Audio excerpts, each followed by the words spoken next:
يا الله يا كريم يا عظيم يا غفور يا شكور يا ودود.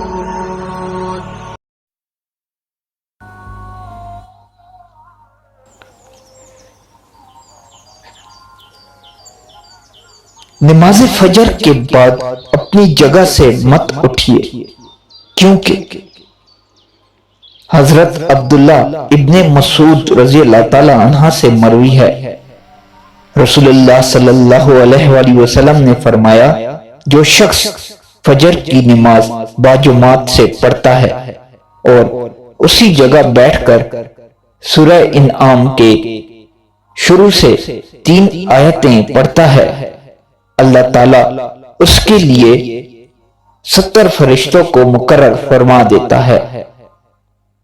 یہ فرشتے اللہ تعالیٰ کی تسبیح کرتے ہیں اور اس کے لیے قیامت تک دعائے مغفرت کرتے رہیں گے۔